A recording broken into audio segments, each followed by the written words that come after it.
Get ready for America's #1 funny man. What? Hey. Make some noise. Ladies and gentlemen, from LA to New York, Chicago to Mississippi, let's give it up for America's #1 funny man, Rodney.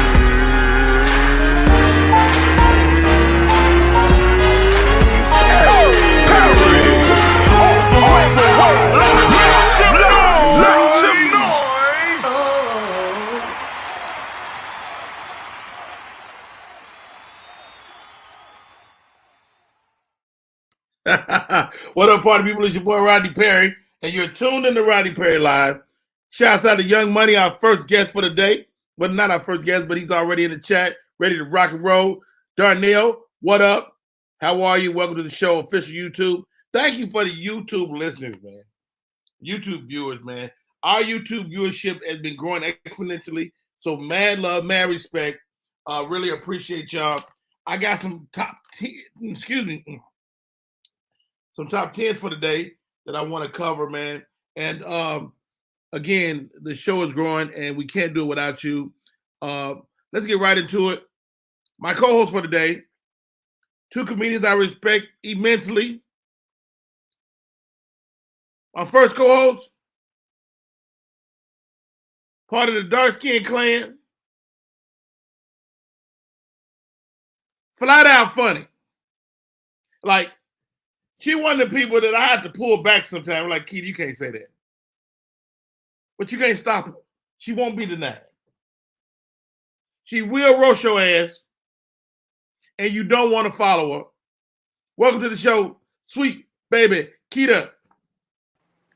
Hey, y'all. What's up? How you doing, Keita? You got your face looking good today. What's going on? Hold on. She done disappeared. Hello. What Keita doing? Anyway, my next co-host had the pleasure of playing the Stardom with her. Funny lady. Very opinionated. I feel like she gonna slap somebody. It's going down eventually. Miss Eunice Elliott, welcome to the show.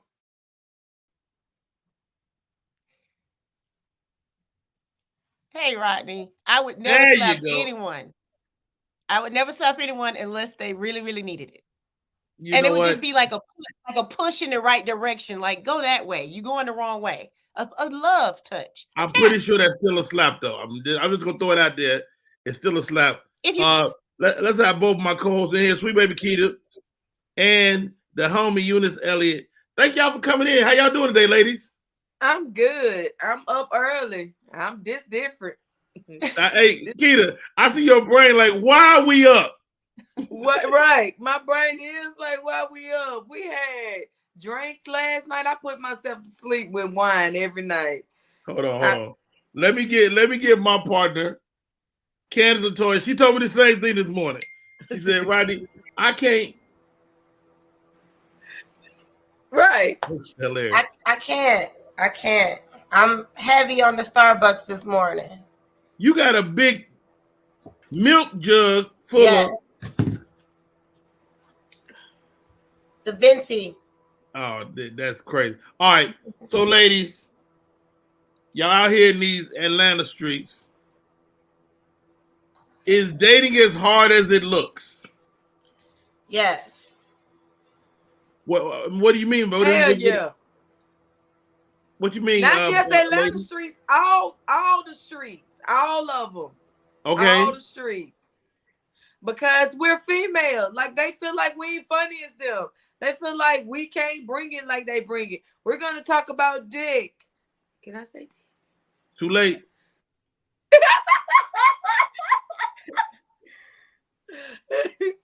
I'm sorry. Penis. I'm talking about Keita. I'm talking about dating, but it's some challenges just being a female comic, is what you're saying. Right.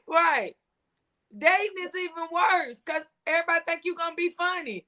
Like when I'm serious, I'm serious. Like when I get off that stage, I'm no longer Sweet Baby Keita. I'm Lakita Chroma, and I'm looking for somebody for Lakita Chroma. I don't want to keep having I can't even tell people I'm a comedian. Not till after I done dated them. So wait, if I meet you at a club, how do you keep it away? I don't meet people at my shows. That means they're groupie, or I don't like that feeling. Really? Yeah, I don't like that. That's interesting to me. I mean, and you think you at clubs probably 80% of your time. Eunice, you have similar problems? Yeah, I was gonna say just being a woman in any industry, any field, dating, comedy. The first problem is people don't generally see women as people. So that's where you already kind of lose your way, because people don't respect women. When I say people, I mean men. Don't respect women the way they would want to be respected. They don't value their opinion as much as they value their own opinion. So in anything, as a woman, when you walk into the room, you already fighting an uphill battle from the preconceived notion. But as a comedian, yeah, before you even get introduced, a comedian will say, "Oh yeah, she's so fine," or "This gonna be my baby," and so they've already set you up to be looked at versus be laughed at. Wow. I mean, one of my personal pet peeves that I hear comics do to bring up a lady, y'all ready for a female? Right. Oh, I hate that. That's horrible. Because the reason they say that is kind of like, oh, we got the little special one come, it kind of lowers expectation versus this is the next performer, this is the next comedian. If they can't figure out I'm a woman, then it didn't matter. Wow. These titties said what they needed to say. Pretty much that part. Yeah. So what is your pet peeve as far as your male counterparts in the game, Keita? That what you just said, that is off top the worst thing that you could do for me. And when I'm the headliner a lot of times, Eunice the headliner a lot of times, men get in front of me and want to do their whole HBO special to try to show me up or show me what they got. I don't care what you got, because I'm going to bring this heat regardless. They paid me to do this. So I got to sit through this opera, I'm going to call it, of male comics just doing, I don't know what it be, but I'm going to do me. Like, of course, Monique is my friend, and she's been noted as speaking her mind. I mean, it seems like when anytime a woman speaks her mind, she's demonized, called to be, called to, like she is less than a human. And I don't think that's fair. What's your thoughts, Eunice? Well, I think in any honest room, if you ask who has the most sense, the answer will be women. But okay. Because we live in a patriarchal society and women are still deemed the lesser version. I mean, I think about all of the political conversations people have every day that are generally based on the Constitution, a document that when it was written, I wasn't counted as a person for two reasons, because I'm a woman and Black. So a lot of the conversations that people have, and they never meant to have them with me. Wow. So it's hard for them to think I have to say, because you weren't even supposed to be talking right now. Now I will say this, ladies. I've been in comedy 30 years, 30 plus, and a lot of times the greatest enemy to women are other women. Is that true, or am I losing my mind? Listen here. People act like women don't like each other. When men have an argument or altercation, it's just fight. Dudes just argue. Dudes just fight. Women are catty and diva, and we don't get along. Like, it's just regular stuff. I'm gonna just tell you, across the board, I don't like women and men. It ain't like it's just you don't like nobody. I mean, I'm just saying, when I don't like you, I don't like you as an individual. I don't dislike your sex. I dislike you.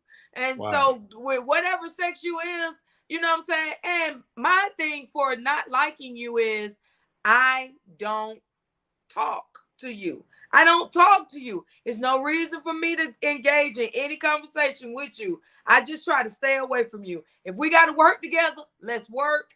But after that, it's nothing else to talk about. I just want to say this. I know y'all see this baby bed in the background. It ain't mine. I don't have no baby. I'm looking for a daddy. I need a daddy. Nobody else will do. Explain baby dad in the back. I see you got to put a curtain up over the baby dad, Keita. Come right. On. So they can't see what's going on back there. I couldn't make out what it was. Men will say that they have beef with a dude, and they would tell you, "Oh yeah, I don't deal with him." But let two women be in a room, the men will try to put against each other. They'll start kind of trying to create friction. And again, it's because it's not as many of us in that space. And so men just see woman. And so that's the same thing. All of them the same, and they should be in competition. Right. Whereas you can have 400 men and all of them swear they special and different and unique. And so again, that's just the mindset that men who run the business, the men that'll be like, oh man, I heard she said this, or oh, she got put on to this. At the end of the day, like Keita said, if you suck, you suck. It really doesn't matter if you XX or XY. I think if you're good, that you'll just rise to the top. Mm-hmm.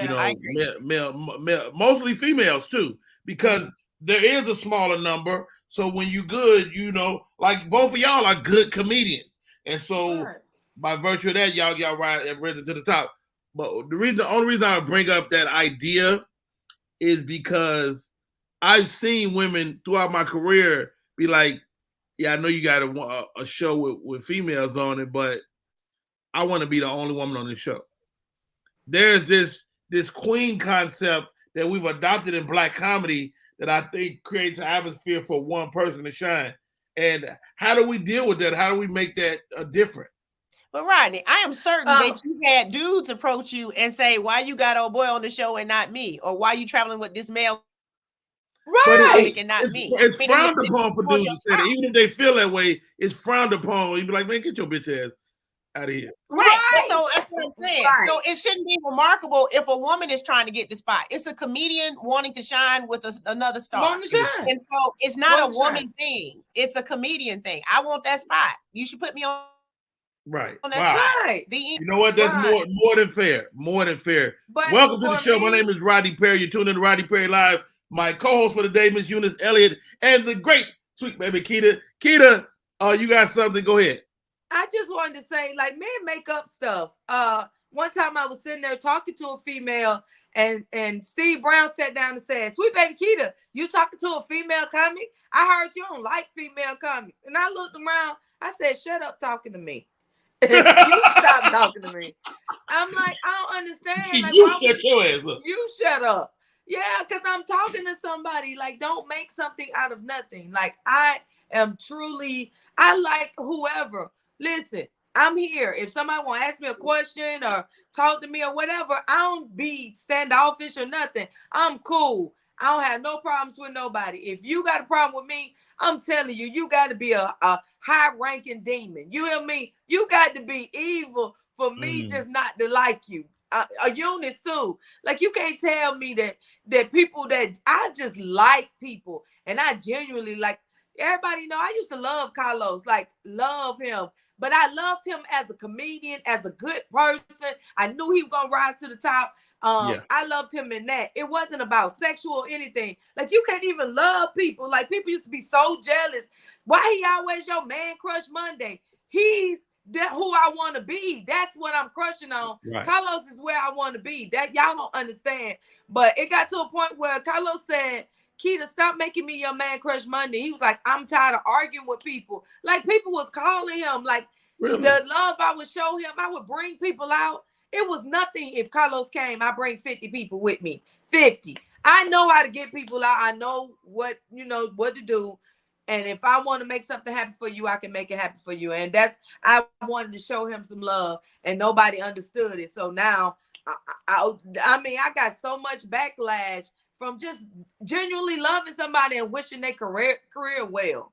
I don't like it. That's upsetting to me, but I know it's true, and I know that our industry, especially Black comics, do that. You both are making a transition from opener to feature, from feature to headliner. Talk to me about the business of what we do, Eunice. Like, as you make that transition, and you've even made the foray in the daytime news and working on that level too. Talk to me about that business. Well, first I want to piggyback on what Keita said. Also, people try to pit you against each other as women when you have different styles. Keita and I have very different comedic styles. I just invited Keita to the Stardome to do a show with me. So funny appreciates funny. And it's not one is better or less than. It's, hey, I want to give an audience a great show, and it's something for everybody on the lineup. But a lot of times people will try to say, oh, well, because you're this type comedian or they're that type comedian, y'all must clash or y'all don't vibe or y'all in competition. So I just want to say, game, recognize game, real, recognize real, and you just want to be entertaining, okay, as a professional. Now, as far as making the transition through the comedy world, I think this is my November, I make my 15th year in comedy, and I've been able to see comedy as a wonderful outlet. I've never done comedy 100%. I've always had other creative outlets to where when I get on stage, it's a time for me to focus my energies into one group of people at a time. Whereas when you're on TV, that's a different group. When you're on social media, it's a different group. But when you have a group of people, almost a captive audience, literally, you can play up to what they want to hear about, what they want to talk about. So I just like vibing with whatever energy I have. As I've grown in the business and get more time on stage, it gives you more time to play and also kind of settle into the pocket. You're not just like 1, 2, 3, ready, go. Let me do my 5 minutes. Let me do my 8 minutes. Let me do my 20 minutes. When you get more time, you get more time to be more authentic, I feel, when you're on stage, because you can let it breathe a lot more. I love that. Sweet baby Keita, you know, watching your journey has been so impressive to me. Keita say, Rodney, I can get 50 people. That's remarkable. Talk to me about being able to connect with people where they want to come see you. And that's the thing. Like, a lot of people have followers. Those people are not, they real on social media. They're not real when you get to the club or getting people out to the club. I know how to talk to people. I connect with people. Like, I genuinely am who I am. I can't show them nothing fake. I can't be out here being fake. And it ain't about a man or a woman or whatever. Business is business. You saying transitioning to the different parts, like, you know that if I'm an opener, it's 5 to 7. Respect the light, do your 5, 7, get off. Stop trying to show people up or whatever. Like, you won't get the chance again if you keep disrespecting the microphone. That's for sure. For me. If your feature spot is your feature spot, do your time and get off, because the headliner is who they can't see, and that is mad respect. Just do what you need to do. Like, these people come on and they're going over the light, and first of all, the headliner. Do you say anything? Do you just let it go? Okay, I you know me. Wait a minute, this me. I say something. I get people to like, and I boo you. I have been known to boo people if I don't feel like you funny. But I just want you to go ahead and get down. Like, please know that we don't like this. Like, if we just sit here staring at you and not saying nothing, obviously it wasn't enough because you still up there. So let me go ahead and boo you so you'll know really definitively this ain't working and I need to get down. But I will say I won't boo you. But a big part of comedy times when people first start out in comedy is a learning curve, is comedy etiquette. And that goes from backstage to the stage, to time, to performance, to material, that there's a lot of respect and etiquette that goes along with being a professional working comic that other comics want to work with, and that a club would want to work with. So it's not just, it's, hey, but does anybody want to be around you? Are you going to show up on time? Are you going to trash the dressing room? You know, so it's a lot that goes into it beyond just being funny. I see a comment. I know this your show, but somebody does want to get back to dating, and you know I do too. But go ahead. It's your show, Rodney. Go ahead. I get it. I see that, but I want to have this conversation. Somebody want to date me. Somebody want me. Listen here.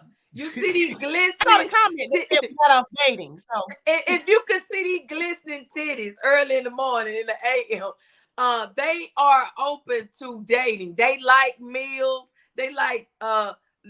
I'm gonna tell you something. This is my little thing. I'll be like, my name is Keita. Like long walks. They like long walks. I like long walks and horseback ride. And I say this, and men think it's cute.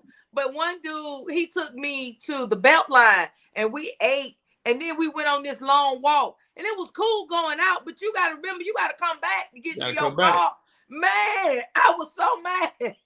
I was like, I need to stop telling people that I don't like long walks. I like long enough I like walk. medium-sized walks. Yo, hey, my name is Rodney Perry. You're tuned in to Rodney Perry Live. I got my co-host today, fabulous comedians. And how about this? As your male counterpart, I have failed you, I'm sure.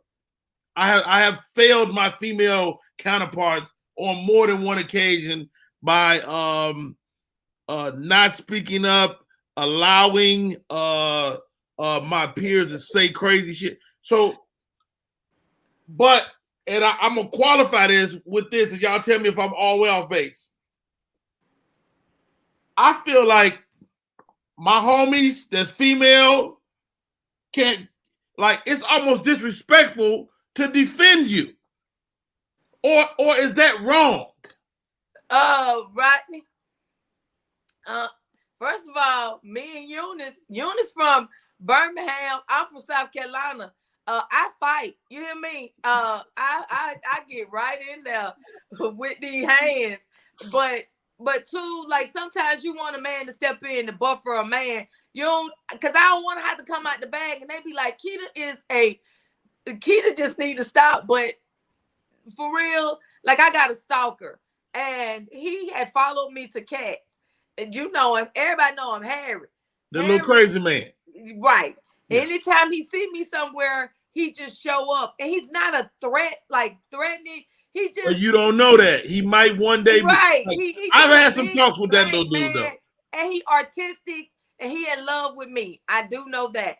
And so I'm at Cats and he's sitting at a table that's reserved. He won't move. He want to sit next to me. The people can't even talk to him. I'm on my live. I said, y'all see Harry done follow me up here. I said, somebody call Foolish and tell him to come and get me. And then somebody called Foolish and he came up there. He cussed Harry out. That's how Dr. Foolish. Right, Dr. Foolish. And he let Harry know what was up. But he was mad at the other comics, like, why Keita had to call me from home and come up here and help her and all y'all right here. Like, y'all just think this funny. He was real mad. He was and I get that. And that's what I'm talking about. I have taken you personally as a champion because you have worked with strong, dynamic women and you invite strong women to work with you. I think sometimes where men fail us, it's not so much defending us, but setting the tone where it's not going to be allowed if you in the space.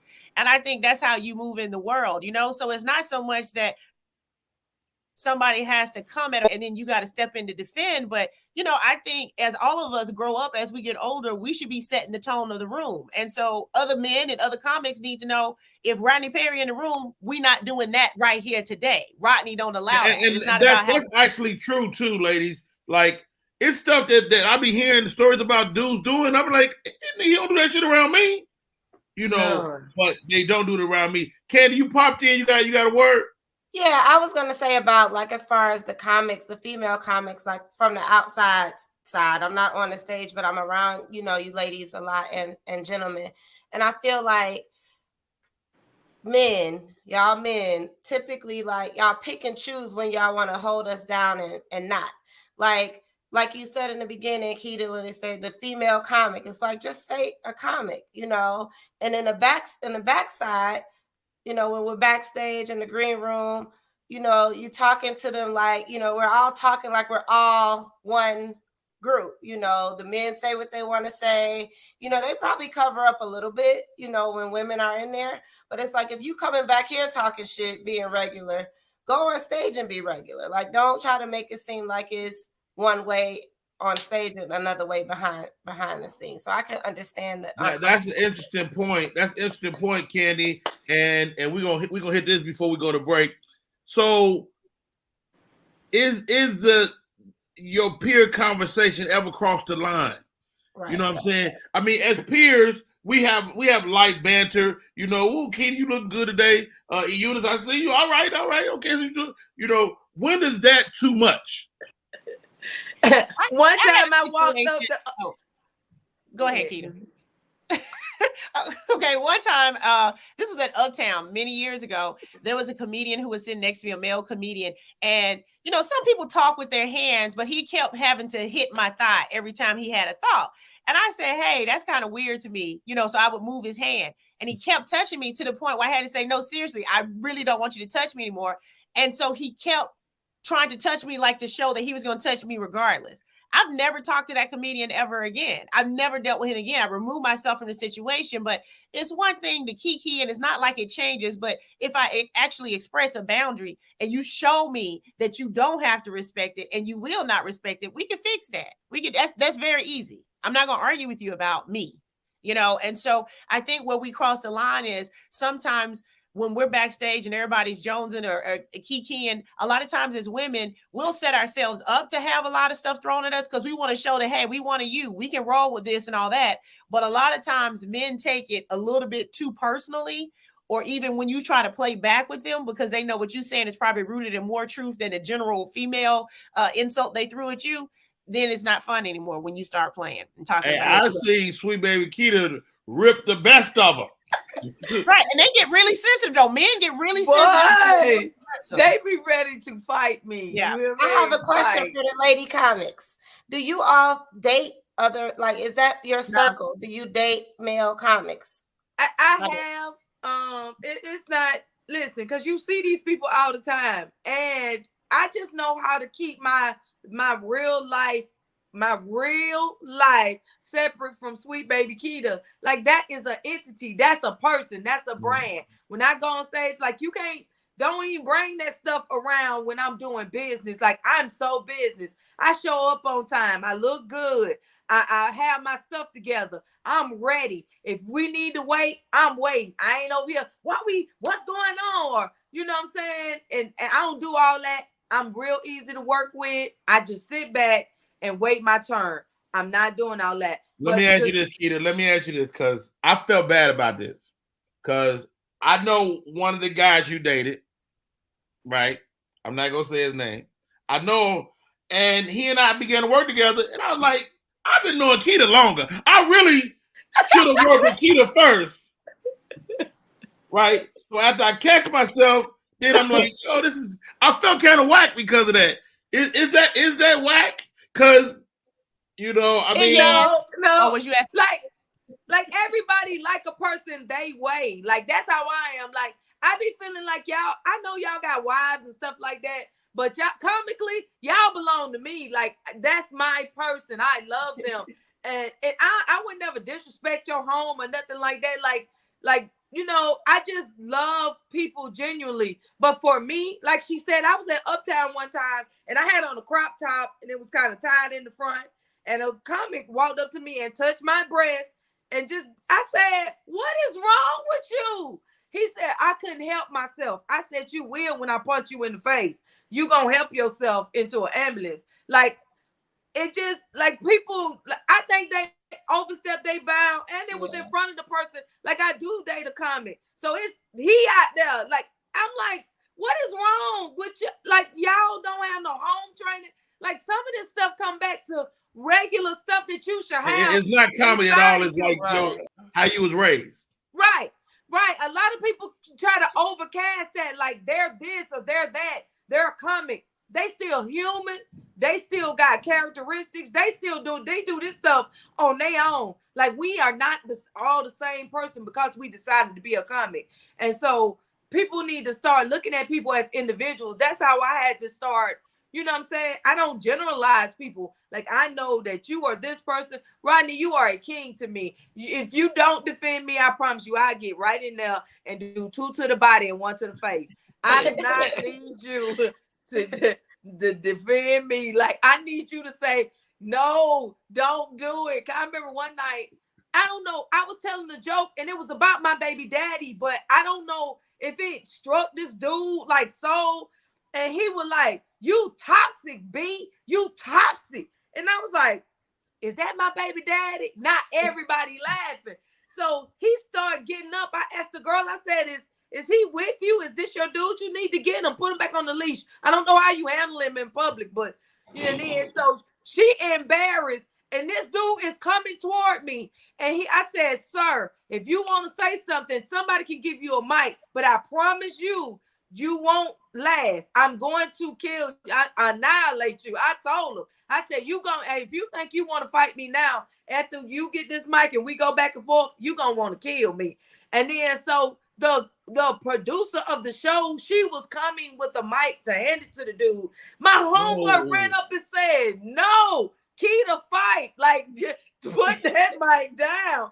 Like, please let this man go. Like, the whole club was against this dude. Like, I did nothing to him. I don't even know what sparked us in this exchange. But at the same time, me and the person that I'm dating, he right there. He looking like, oh my God, I'm gonna have to fight for her. Right. And I'm looking like, no, you ain't got to fight for me. I'm gonna be done made a man look like he is less than, because I be right in there ready to get 10 toes down. My daddy taught me how to fight, and I was about to take this dude out. Hey, y'all, this is Rodney Perry. You're tuning in to Rodney Perry Live. My co-host for today, Sweet Baby Keita, the great Eunice Elliott. And now my guest is just arrived. We're going to take a break. When we come back, the bad girl of comedy, Miss Lunell. Oh, my God. We about to get it going. Hey, it's Rodney Perry. You're tuned in to Rodney Perry Live. Type 2 diabetes can have a big impact on your life, but how can it be prevented? Well, the first step is knowing if you have prediabetes, a serious medical condition that puts you at high risk for type 2 diabetes. 1 in 3 American adults has prediabetes, but more than 80% don't know they have it. The good news is, prediabetes can be reversed, and for many people, healthy changes in their daily routine can make a big difference. Take the 1-minute risk test today at doihaveprediabetes.org.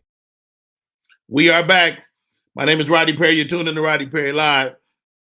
I've been friends with this lady for, a long time, man. We were both younger. We were both slimmer. I was there. We were working on a pilot for a TV show. She's there, I'm there. She's pregnant with her now 20-something-year-old baby. And she had that baby that day. I remember like it's yesterday. We're in a great comedy incubator of the Bay Area, and she's here today. She's a movie star. She's a TV star. She's a comedian, and she won't be disrespected. How about that? My name is Rodney Perry, and this is the bad girl of comedy, Lunell. Good morning, Rodney. How are you? Good morning, everybody. These are literally the first words I've uttered this morning, except for, oh God, when I realized that the interview was this morning. So please forgive my very white tone. No, you are always, first of all, Lunell is my friend and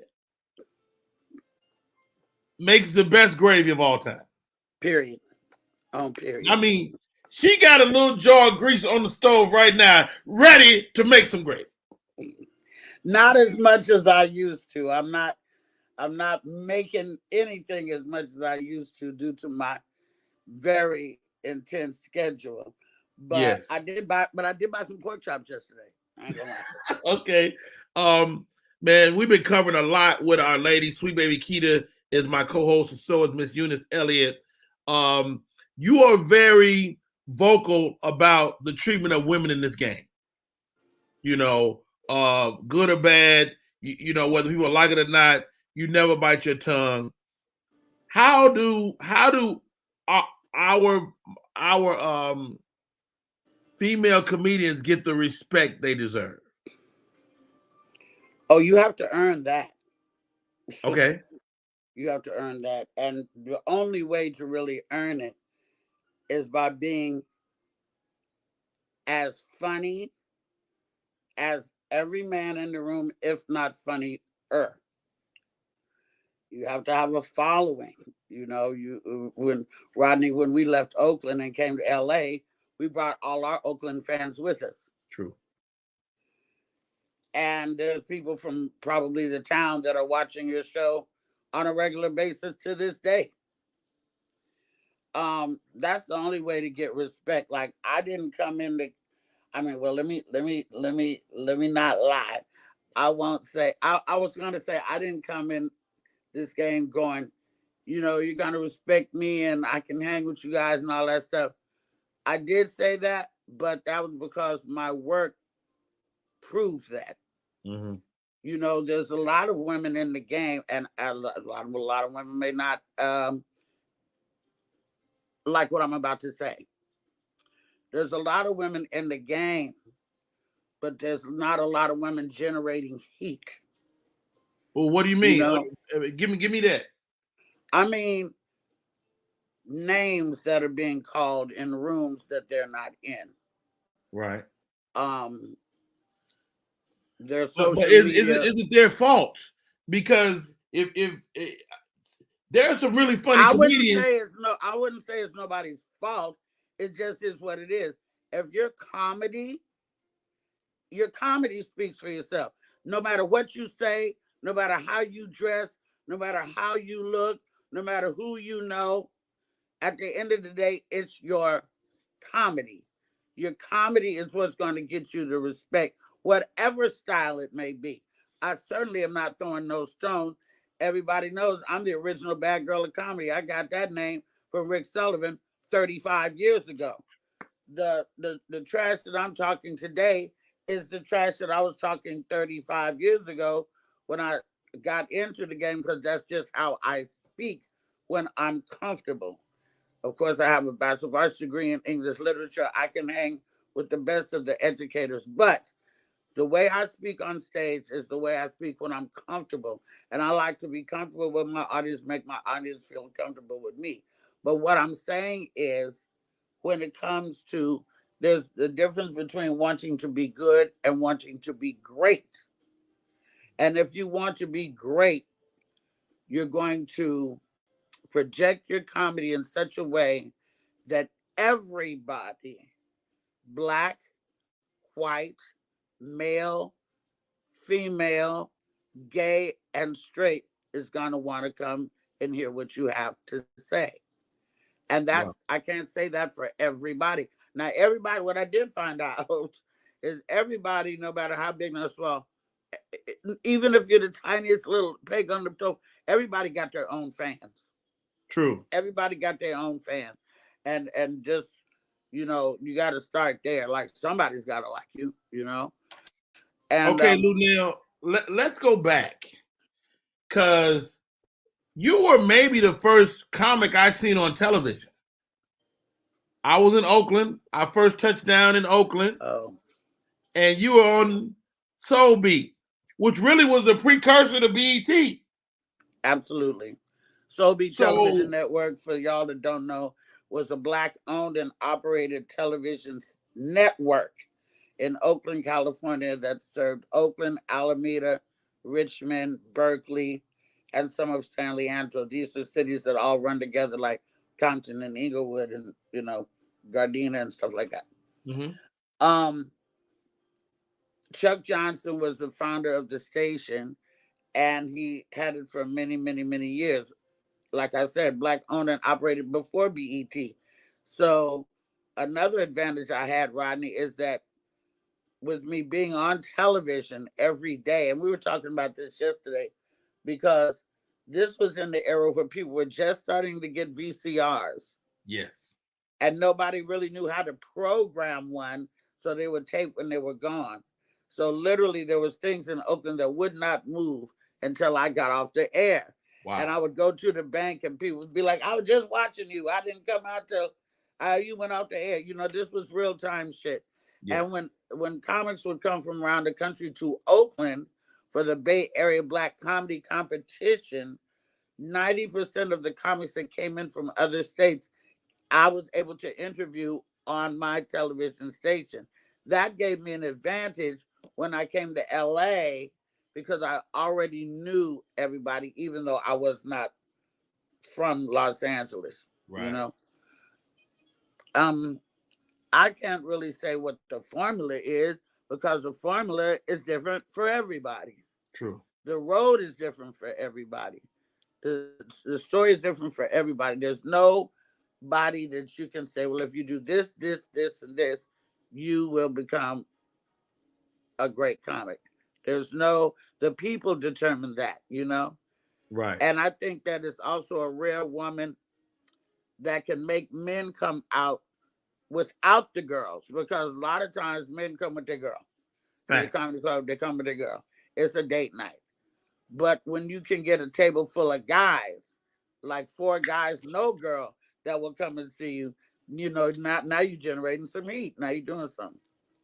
Hey, Miss Lunell, you're a mother, and your career hasn't slowed down.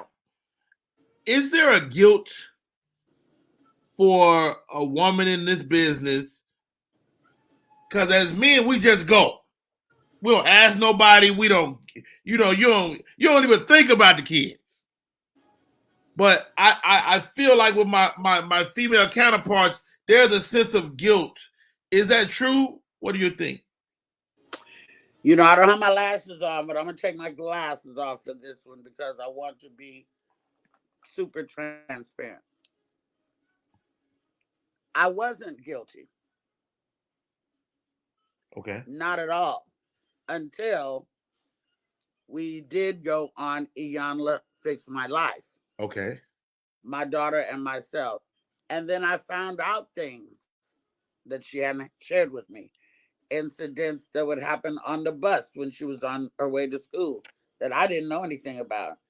Incidents that happened at school that I didn't know anything about. And now I'm saying this, but I wouldn't change a motherfucking thing. I get it. I wouldn't change nothing. My daughter was with her father, as you know, and his great comedian in his own right. Yes, I fucked a comedian, lady. The main thing we tell you not to do, I did it, and I had a baby with a comic. Lord have mercy. It was big news in Oakland too, because it was huge.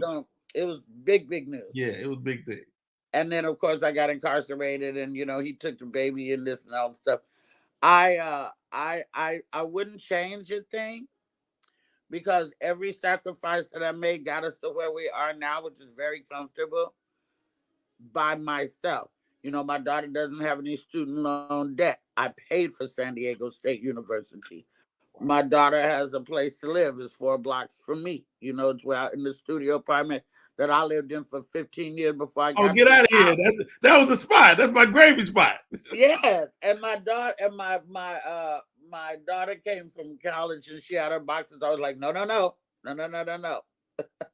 The studio down the street, down yonder. And so the guilt that I don't have, I will have if I have a grandchild. My goal is to not be on the road when I have a grandchild. I had a daughter without my mother. My mother passed a month before I got pregnant. And that's why I was in denial for like 5 or 6 months. Really. But my daughter's going to need some help. And I'm the one to help her. So I can't do that if I'm doing Thursday through Monday out of town. So my prayer after this Netflix special, which I'm doing, I think next month. Thank you. My prayer is to get the opportunity to have a show, be on a show, or get my late night show. I want to be the next Black woman in late night. Because at night, it's just white man after white man after white man after white man after white man. It's a snowfall at night. So I'm trying to disrupt that. We had Monique. Of course, you were there for that. And we had Robin Thede. But I think that I was really born for it. And you were there. I've been trained for it for 40-something years. That's a fact. Talk shows is what I've had all my early career. So my goal is to have my late night talk show, be able to be in town and help my daughter. If they need to come to my dressing room and hang out with me while I'm at work, fine. If I need to, get to them quickly, I can do that. Fine. That's my goal. I don't want to be on the road when I do have grandchildren. I'll say this, Lunell, and I say I'll probably do comedy the rest of my life, but I don't want to have to. You know what I mean? I want to go out maybe once or twice a month, maybe. But as I see every fit. Week grind. But yes, not ma'am. Every week grind, no. And you've been around the world touring as Lunell alone and touring with the great Cat Williams and touring. I mean, you've been every place a person could go. How much do you love comedy? I always feel like this. I feel like you shouldn't do it unless you feel like you'll die if you don't do it. Not a jewel. Didn't you give him a jewel? You shouldn't do comedy unless you feel like you're going to die if you don't do it. Yeah. And I love comedy more than I love relationships. I love comedy at times, obviously, more than I love myself. Wow. Ain't that something? I love, I'm a comedy purist, which makes me kind of snobby sometimes. I watch every documentary from Lenny Bruce on out. Kevin's got a great documentary on now called Right to Offend on A&E. It's fucking excellent. Guy Torrey did the documentary that we're in, Fat Tuesday. Excellent. I watch documentaries on Lenny Bruce. I watch documentaries on moms. And that's what I feel is missing from some of the people in the comedy scene today. They don't research. They don't even care. Wow. All they care about is followers and likes and filling up the room. And the room could be filled up for many reasons. The room could be filled up because they love you on Instagram. The room can be filled up because they like the way you look. The room could be filled up because you have a point of view like they do. Or maybe you're in the same community, maybe LGBT community. The room could be filled up for many reasons. But I only want the room filled up if you want to hear what I have to say. Wow. Hey, this is Rodney Perry. You're tuning in to Rodney Perry Live. We're talking to Lunell, the bad girl of comedy. Lunell, I got two co-hosts on today. It's no accident. I want to give them an opportunity to chat you up and ask you a question or two. I'm with Miss Eunice Elliott and Sweet Baby Keita. We are on with arguably one of the best comedians of our time. If you could ask her something, Keita, please, you got the floor. Lunell, I mean, we just asked this question before, but do you like having a male go before you or a female go before you? Like, do you wanted your feature to? I was your feature before, and you are really about your business. You cleared the whole room out. You was like, get out of here, everybody, get out of here. I got out too. I didn't know. And then they was like, you're next. So I'm standing there by the door and I'm just looking forward. And I'm not saying anything to you because I ain't want to upset nobody. And you said, baby, what is you doing? I said, I'm your feature. You said, well, sit down. But you just don't know how to be, you know what I'm saying? Like I got put with you, but it was great. And it was a great opportunity. And you were just very, very straightforward. Like it was no games to be played. But I'm just saying, if you do it, because when I get to a pinnacle of greatness, because I am, what's better for me to have a male open up or a female open up or both on the show? You know what I'm saying? Because I don't have to be the only female on the show. I know that they asked that earlier, but I don't know if that's how you feel. That was my question. Okay. Humble thyself, little sis. Now, everybody feels that they great, but it's really not for us to say that we shouldn't do that. I'm great. I'm amazing. That's not a good look because we're only as good as our last show.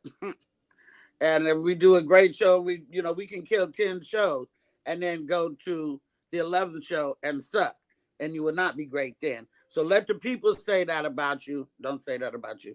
Second of all, back in the day, Rodney knows, back in the day, we weren't allowed to hang out in the green room with the headliner. There was none of that. It took me years to be able to hang out in a green room with Paul Mooney. It took me years to be able to hang out in the green room with DL. And we were peers. We started at the same time. So there was that. And you know, I just get kind of close to public with a lot of people in, but of course, not you. As far as who goes in front of me, I wouldn't give a fuck if a dinosaur went in front of me. You know, I don't have no preference whether it's a male or a female.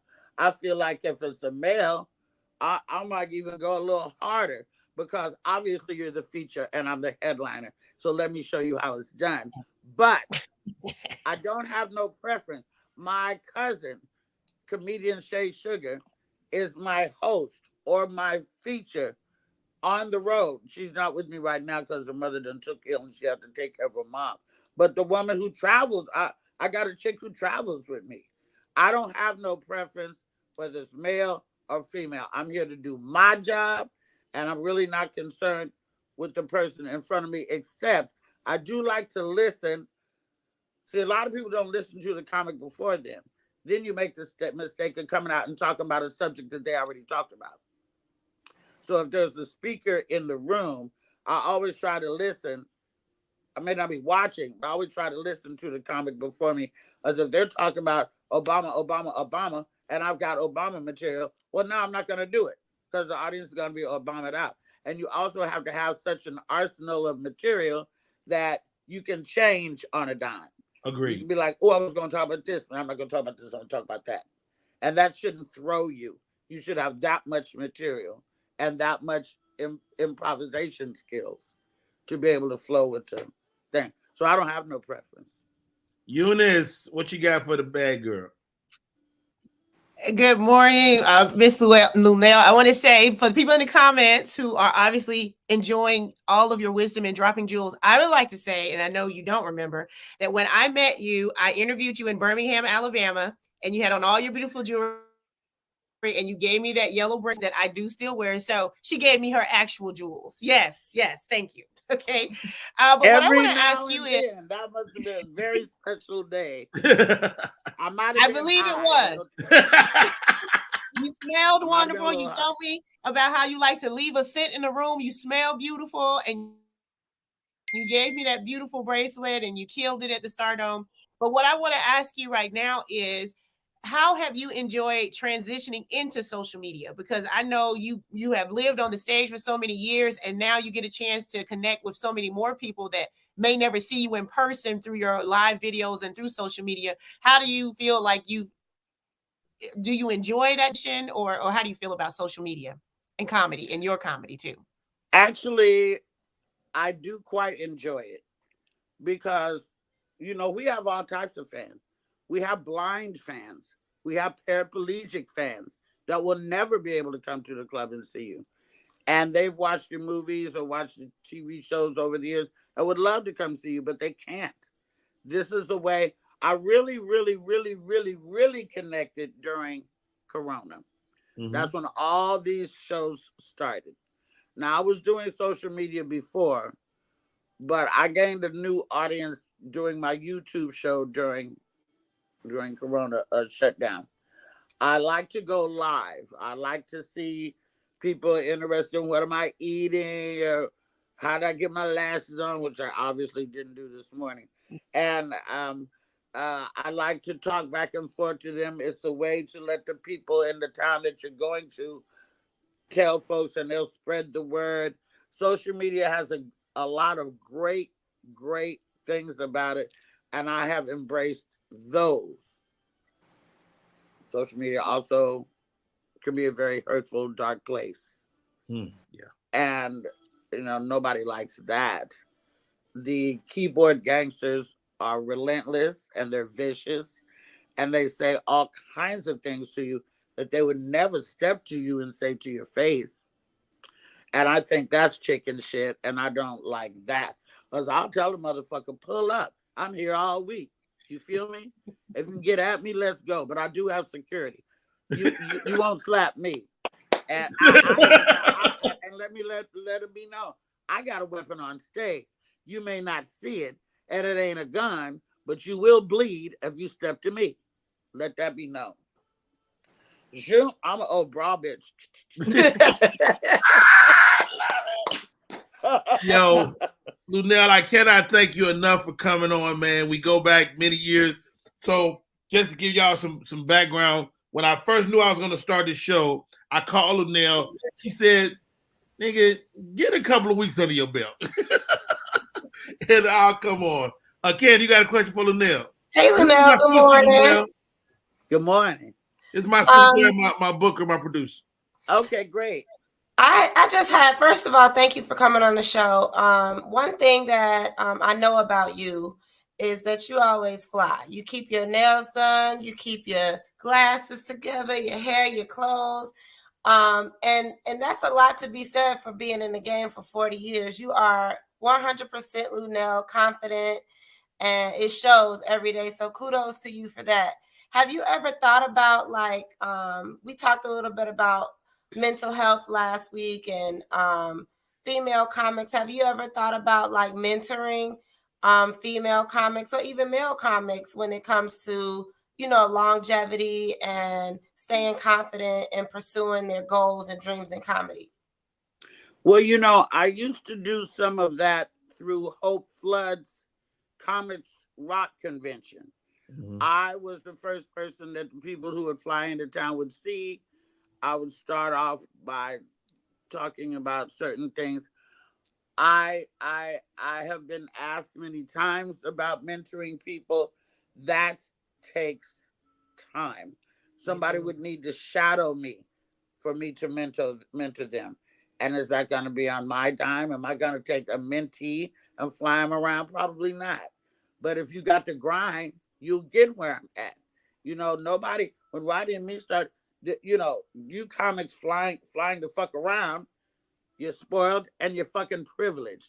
Because Rodney and me, when they started Comic View and shit, there was motherfuckers driving 4 deep from New York City to fucking Gardena, California to be on Comic View. There was $150. $150.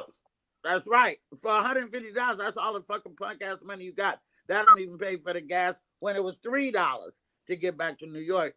And we was 3 and 4 bitches deep in a hotel room, not with 3 and 4 beds. Okay. There's a lot of sacrifice that we have gone through. And I think that a lot of comics get paid too quick as well. You know, you got to earn them dollars. You don't get them just because, you know, because you're here.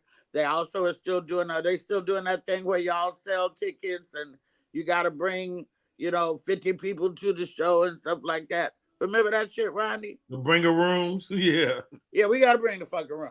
We got to perform and bring the room. It's just, so for me, and also I feel like there is a small minority of people out there who might want to hear what I have to say comedically, but for the most part, I don't think they're interested in what I got to say, because I shadowed Mooney, and I shadowed Rodney Winfield, and I shadowed Laura Hayes, and I shadowed Mark Curry. I shadowed these people. I followed them around. I watched them. I watched how they move. I watched what worked in this room, what didn't work in this room. I went out for a year and didn't even do comedy. I just watched for a whole year when I first got to LA. I think that with the newer generation of comedian, I don't think they care. I think they got it all figured out and they don't want to listen to no OG like me. And that's the way I feel. I could be wrong. I may think about it in the future, but while I'm out here on this grind, I just can't mentor anybody. I hope that these interviews like this can touch somebody and get little jewels and little nuggets like this. This is the best that I can do. You know what I always say. By the way, people, it is 6:30 in the motherfucking morning in LA, and I told Rodney it ain't another motherfucker I would get up and do those 6:30 in the morning interview, but your ass. But I lied. I do it for like Charlemagne or somebody like that. But, I think that. But I said, well, for you, I do it. I had my lash in my hand. I was trying to get them bitches on. I said, I don't have time. I gotta be. When you text me this morning, you said, Rodney, shit, I'm running around here trying to get ready. I said, whatever you come at, you know, I'll take you like this, lay it on the pillow. Hey, one of my closest and dearest friends, her name is Lunel. is she a bad girl? And that's gonna be our last question. Are you I know you a sweetheart.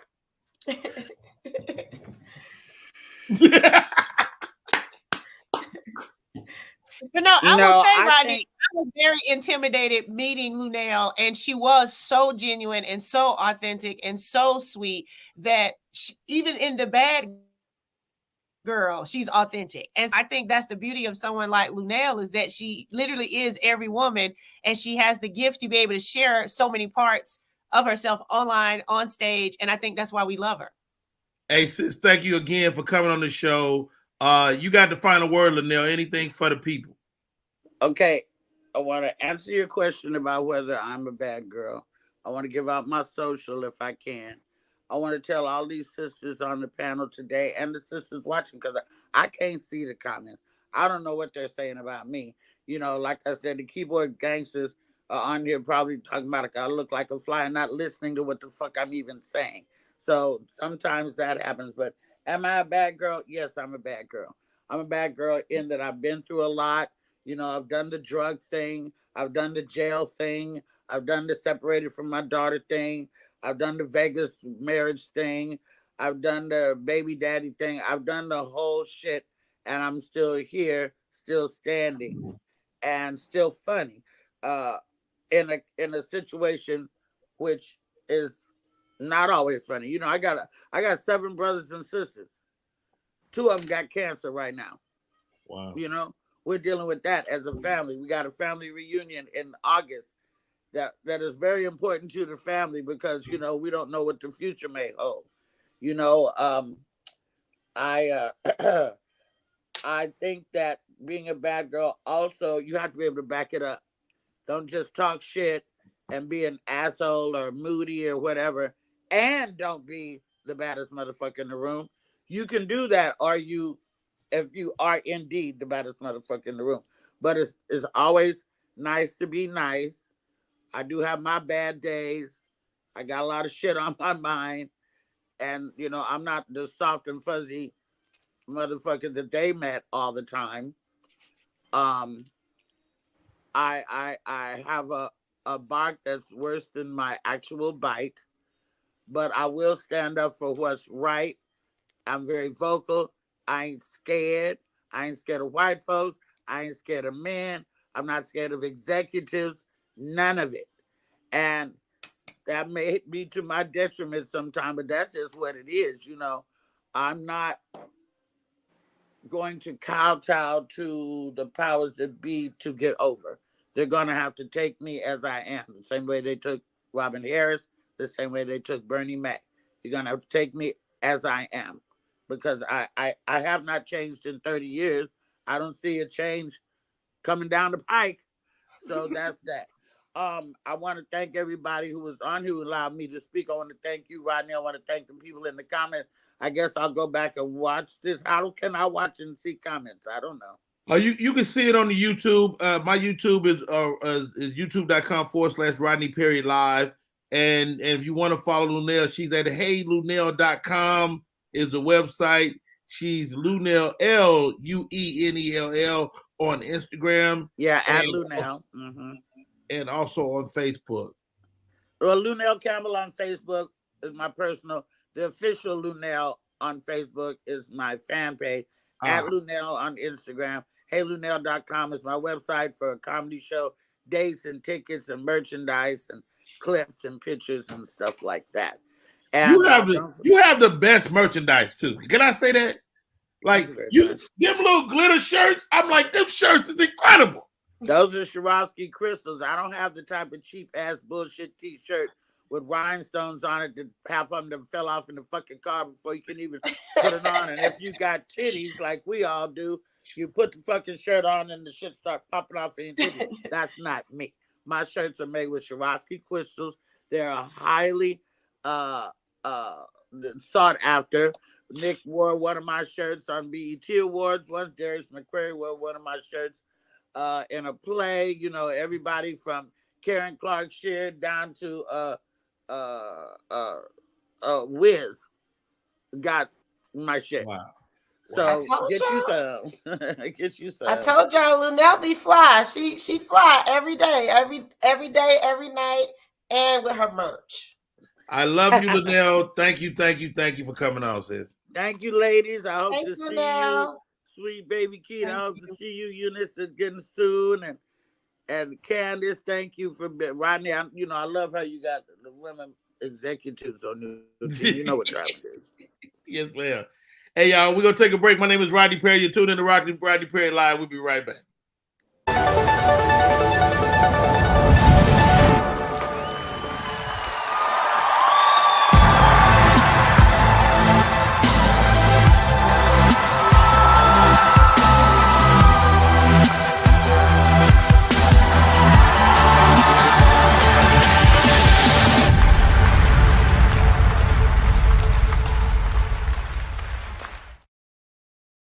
Hey, we are back.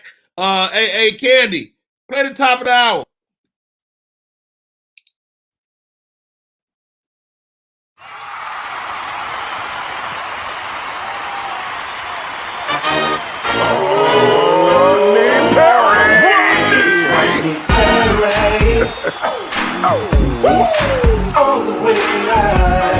Get ready for America's #1 funny man.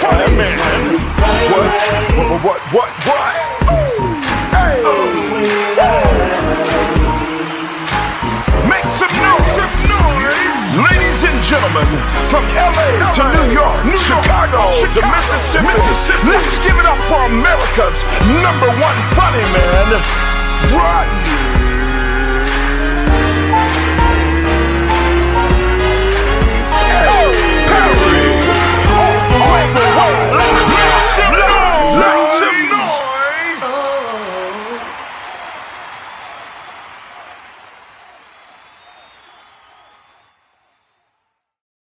Yo, what a great chat. Lunell came through like the champ she is. And what I wanted to accomplish with that interview, I mean, anytime you go and talk to somebody, I think hilarious, Gina, you funny, man. I watch stuff with Lunell all the time, and she ends up commenting on some whatever hot topic is happening in the Twitterverse. But I just wanted to talk to my friend, man, and I think that was great. And please join me, sweet baby Keita, Eunice Elliott. Great job, guys. Great job. Thank y'all for giving. Candy, you gotta hit the button, baby. I got it. Okay. No. Hey, okay. Candy. Yeah. No, but I think you guys did an amazing job. Y'all made it personal, and I'm glad y'all had some personal stories too. That was really dope. Thank you. My co-host today on point. Right. We about dating. Right. Huh? We still dating. Your dating stories are so. Huh? I think I have a delay. Yeah. Oh, your dating stories are so funny to me. Like, I be laughing so hard because it is hard. And when you said like take 2 or double back, that was so funny. And then I went and watched that story. I was like, Eunice is crazy. But it's a lot. Women do not understand. I be telling my friends though, I be like, I'm down for the free meal. I'm there to eat. Now, sir, I'm gonna eat your food. I'm gonna listen to what you got to say. But I'm gonna determine in that time of me eating and taking home some food that we ain't for each other. I go ahead and make a decision right then. Like, it ain't no need to drag this thing out, or I can fix him, or he need that. It's too many women want to fix these men. Stop that. Like, you want to make them into what you want. My friend was dating this guy, and she was like, oh, he's so cute, and he's funny, and he make me laugh, and he this. And she was like, I'm gonna get his teeth fixed. And I was like, that don't even sound right. Like, if he didn't get his teeth fixed, why you gonna get his teeth fixed? Kaden, first of all, you need to mind your business. Let that man get his teeth fixed. No. I feel like a lot of times women fix up men, and once they get that little confidence, that little then they leave you and they think somebody else really want them. But let me say, we teach little girls to fix up men. Little girls' toys are all process related. It's your dolls, you fix their hair, you fix their clothes, you mix the little chocolate to cook it with the light bulb. And little boys' toys is like 500 soldiers for $1. So they don't even value them. They lose 2,000 soldiers. It's 10,000 more still in that little bag, and the gun don't even come out his hand. So little girls are raised to put in work to enjoy themselves, and little boys just like they don't put forth no effort. My brother used to play with a piece of paper, and it was his best friend called a chubby, just bouncing around the house, you know. So that's the problem. Little boys and little girls grow up to be men and women. All right, ladies, our next segment, and I looked this up this morning. Top 10 best soul food dishes. All right. What do you think is on the list? What's not on the list? Eunice. I'm gonna say number 1 is neck bones. Neck bones ain't on the list I was torn between neck bones and macaroni and cheese. I was torn between macaroni and cheese. Mac and cheese is definitely on the list. Neck bones is not. Sweet baby Keita, what's on the list? First of all, you said that gravy. Mine is smothered pork chops.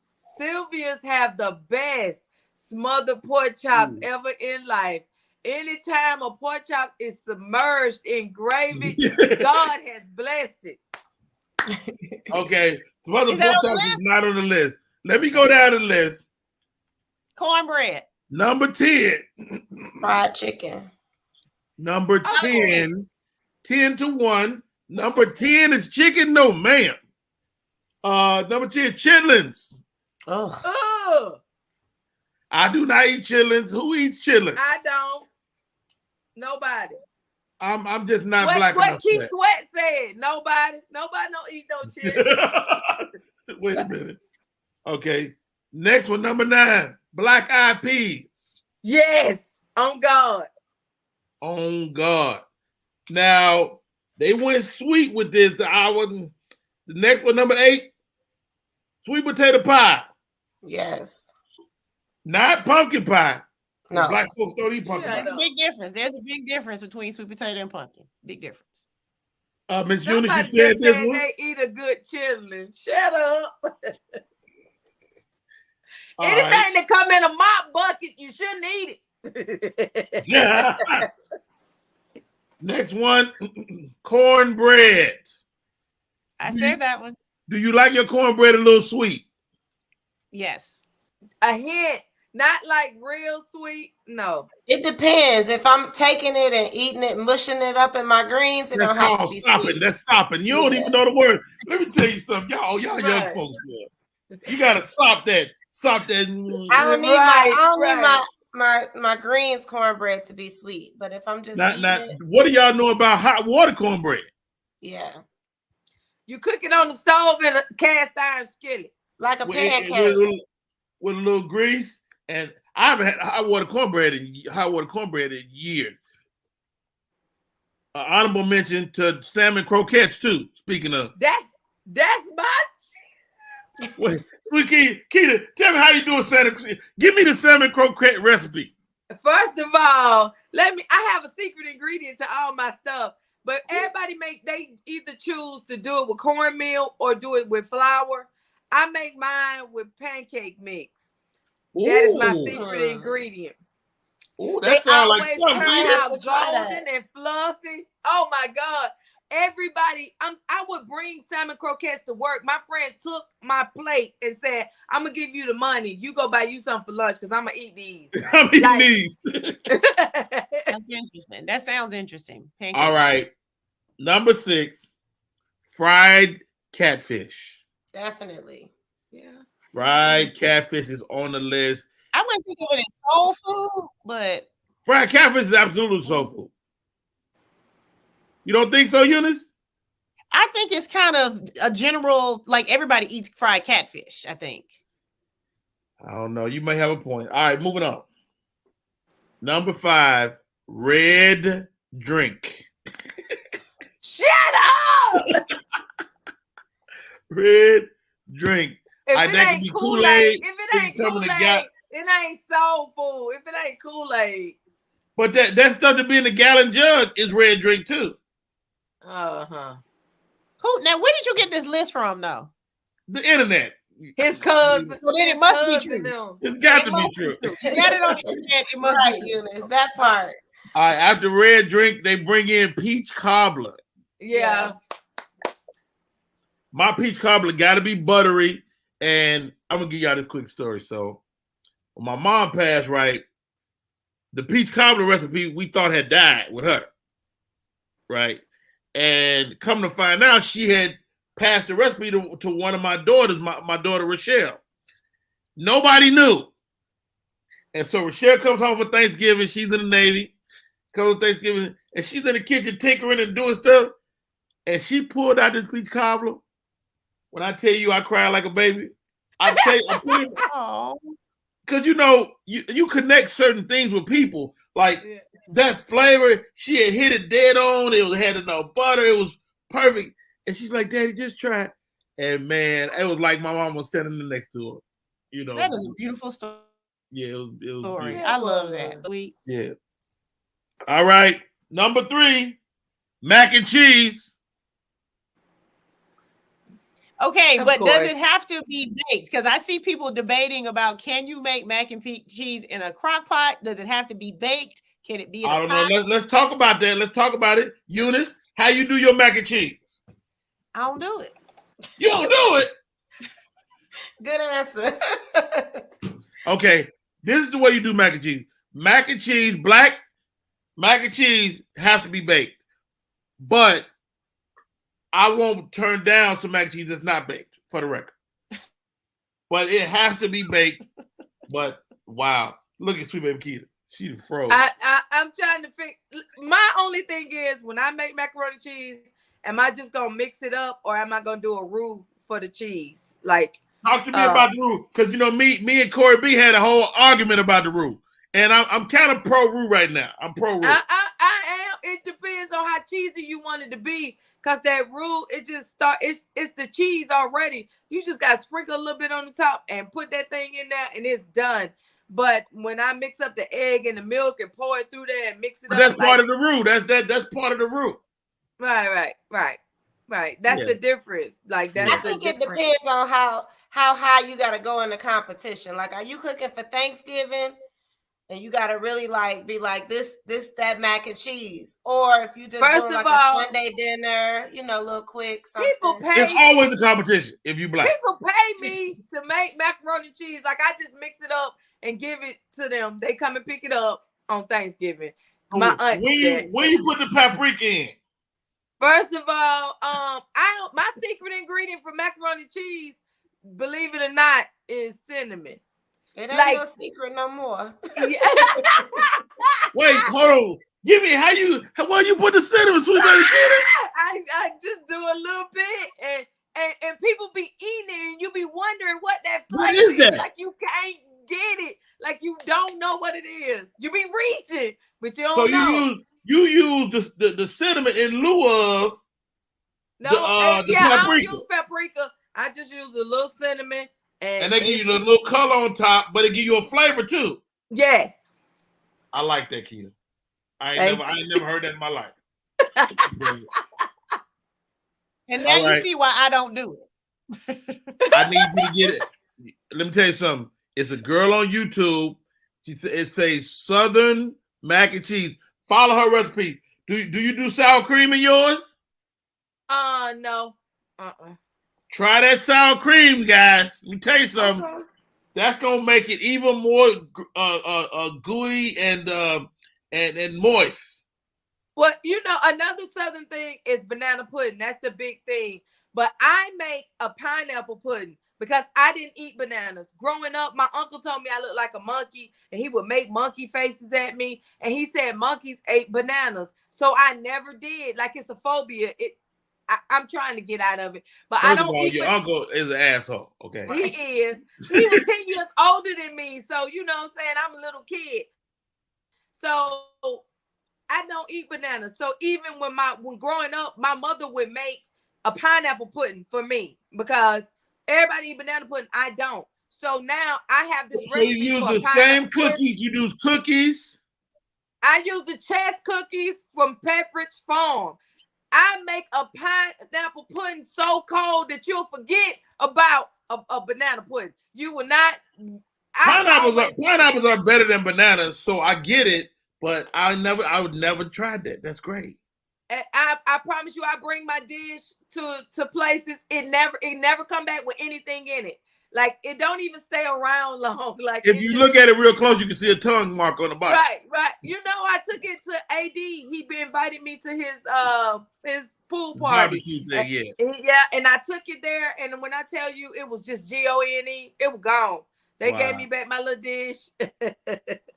All right. Let me say, I know that Rodney is always looking for ways to consume pineapple, so I know he's on that. Hilarious. You got to come to the show live to hear that. All right. Last two. Number 2, greens. Lavinia said it. Do you prefer kale, collards, or mustards? Or some combination? Who said kale? Not at all. Collards or mustard. Not no kale. Look, turnip greens, mustard greens, or collard green. Kale don't count. That's for vegans. That ain't us. That ain't so. It just happened to be green. Now, right. I'm generally gonna get a collard green. Candy, how you make your green? I mix mine. I'm not a big collards eater. I feel like collards are a little too tough for me. I like mustards and turnips. I like my mustards and turnips. You gotta cook that collard down. Yeah, I just don't. I prefer the leafy, like the texture of a mustard and a turnip over a collard. Miss Eunice, you make green? You know what? I will always. I'm the person that's gonna bring the best napkins. The best. It's gonna be chocolate.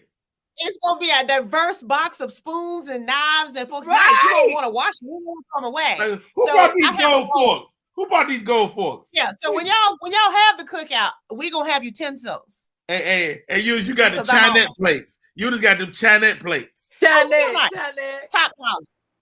I'm talking about the napkins got pictures on it, designs. You can fit. They textured. You can read the napkin if you close your eyes. Ladies, I'm not cooking that. Ladies, y'all got to jump on this one. Number 1.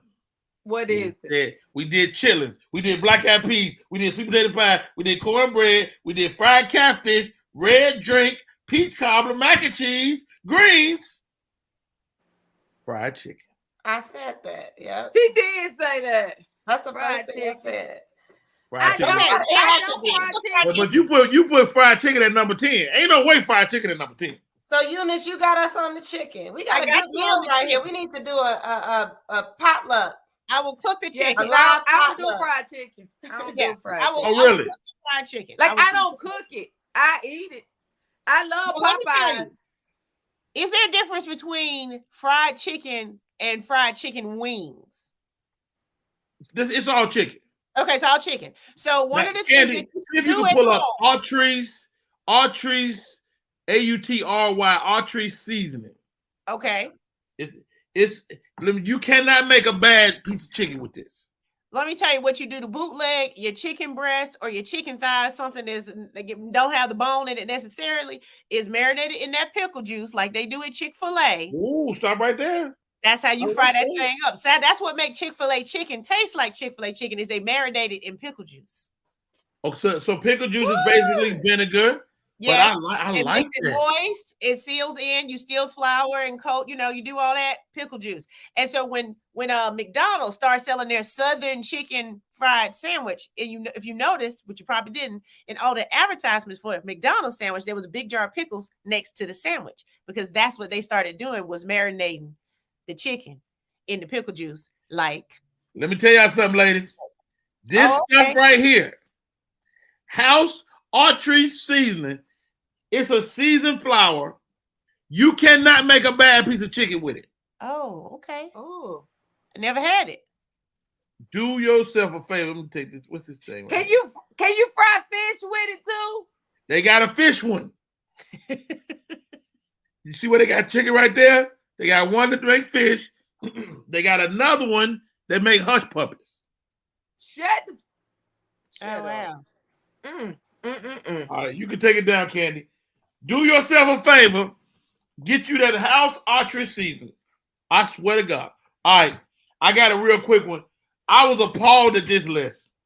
Top 10 hot sauces. Tabasco. This gonna be all wrong. Tabasco is definitely on the list. Frank's Red Hot. Frank's Red Hot. Frank's is on the list. Texas Pete. I put that shit on everything. Louisiana, Texas Pete. The Texas Pete is on. Eunice. Okay, I'm gonna go what you think Eunice would say. It might not be on the list. It might some be. People put There's a lot of stuff on this list. People use Sriracha as hot sauce. Sriracha's on the list. Sriracha's on the list. So let's go down real quick. I've never heard of this. Ninja Squirrel comes in at number 10. Never heard of it. Never heard of it. Taco Bell got a hot sauce in a bottle. Shit. Never heard of it. Taco Bell. Crystals. This ain't fair. This ain't fair. Never heard of none of these. You ain't never heard of Crystals? No. Crystals is a Not decent hot sauce. Keep going. La Cantina. It's Mexican. What you said wasn't Mexican, wasn't Spanish. Not at all. You're right at all. No habla español. Texas Pete. Texas Pete. People will fight you over Texas Pete. Right. All right, Texas Pete. Tapatio. That's Mexican. Spanish. That's Mexican. Tapatio. I like how you have to tell us it be Mexican after you say what you say. Tapatio. Tabasco, what Sweet Baby Keita said, I'm not a fan of Tabasco, but have you had them exotic Tabasco flavors? Yeah. The smoke, they have like a smoked one. Man, that shit good. Chipotle one, yeah, it's good. That Tabasco shit is good. All right. Oh, this is the Sriracha. What number is Sriracha. What number is Sriracha? That is 3. Okay. Frank's hot sauce. Put that shit on everything. Is at number 2. And get this, guys. They got Cholula at number 1. Wait, Louisiana wasn't on the list? Louisiana wasn't on the list, but I put it on as an honorable mention. Louisiana was not on the list at all. No. What kind of white person made this list? This is made by white people. I looked it up 3 different times, and I got mad that Louisiana, because all we use in this house is Louisiana. Yeah. Not me. I use Frank's. I want to ask about red drink. Frank's is good to make like buffalo wings. Frank's is buffalo wing sauce. Yeah.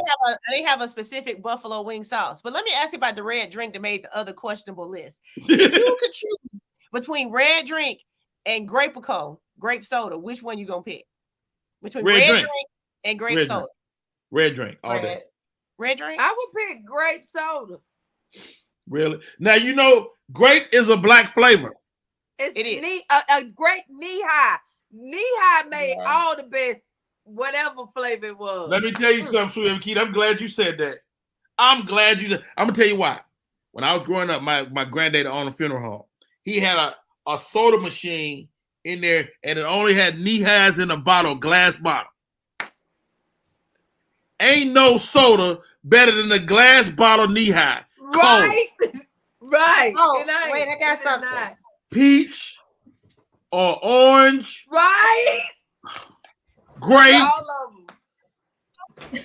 I like the way you said they make the best whatever it is, because it probably ain't no real fruit associated with none of these. I got me some liquid death. Talk about this, Rodney. Have y'all heard of this?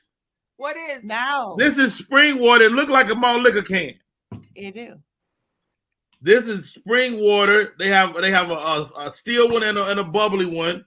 It's a great spring water. We trying to get a sponsorship from them because I need them to give me some money.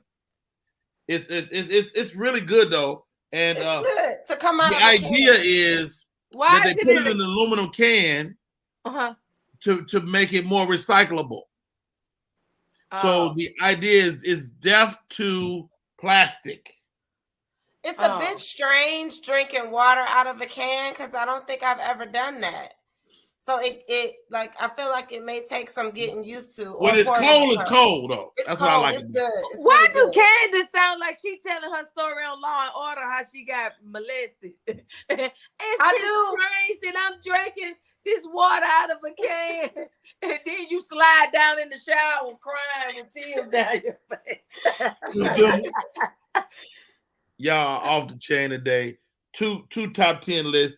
My co-host for the day, Miss Eunice Elliott, Sweet Baby Keita. Man, you guys are off the chain. Eunice don't make no greens. It's been a lot of fun, Rodney. Thank you for the invitation. Eunice will cook some chicken, and that's all we need.